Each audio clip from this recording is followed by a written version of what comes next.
ni Zuzo Hidonggin? Ha?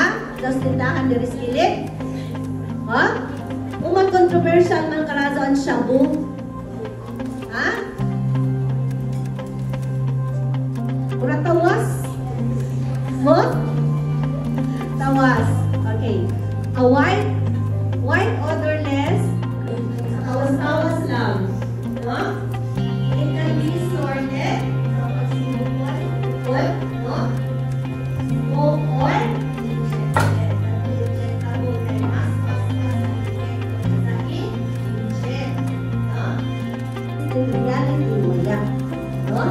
Auditory and visual hallucinations. No? Wala kasi sabi, ito may nagkamang.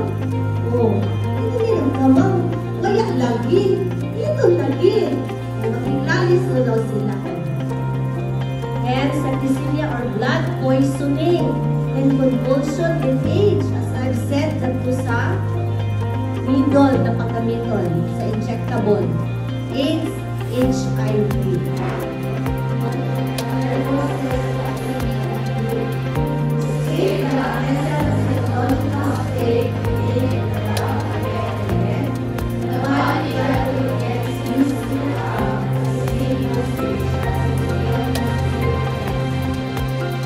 Papayo, matuyong dun sa sunod, ma-review na.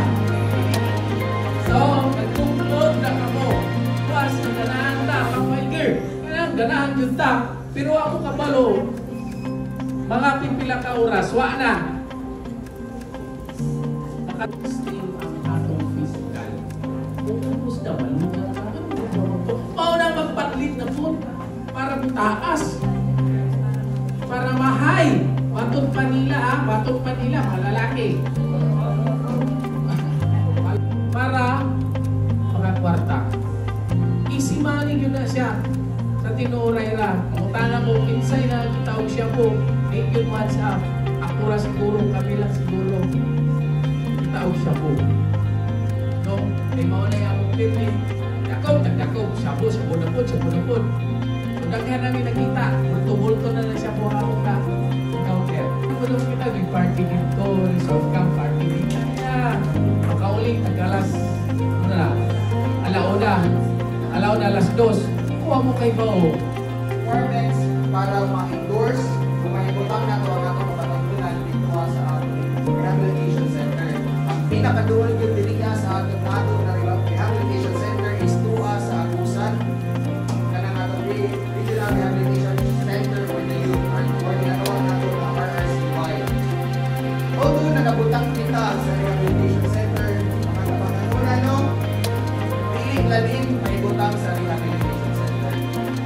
School, and nakakita yung mga estudyante na nakauban. Unfortunately, I can count them only using my one hand. Umayon sila. Oo. And I hope the next time na magpasiugda ang ato ang youth survey organization kaning KKDAP or ang mga lain pa ng mga youth survey organization and active youth organizations here sa ato ang lungsod, I hope na makauban ka mo. And bukod pa ka na kita ikumbat na ito ang terrorism. Ganahan ba kamo na puhod-puhod is kamo na ang isa na kamo sa mga naapektuhan kaya digamit kamo ng illegal substance. Nakita yung mga, kung mag-search kamo online, nakita yung mga tao before na nabiniya kayo food and then bulikan kayo na curious siya sa effect na kanisiya life sa iyang body, try siya kung yan aharit na siya and mas kainit pa ninyo nagkuhan na iyahang kuhan na iyang features like na tigulang na siya tanawon na gusto ko sa palagi siya ato ang mga uniform personnel year 5, GMP, PNP dapat din nag-dream na mahimong adik iyawan ko sa kumayan sa likod kung sa mga klase ng pagka-adik mo girls ay sa lupa ako hindi na nakakabulog pero kung mo dapat kita mo ganit ka ng adik kinagawin kita ng nagsinusunod kita na itong 5 fingers nilagay mo ng J or nagsinusunod kita na itong crystal crystallized powder, dili kita na ako sa kana.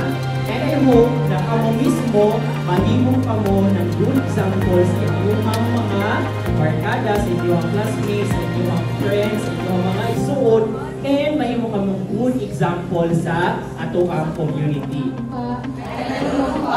Na patuloy na susuportahan ang halikain ng bansa laban sa panganib na gamot.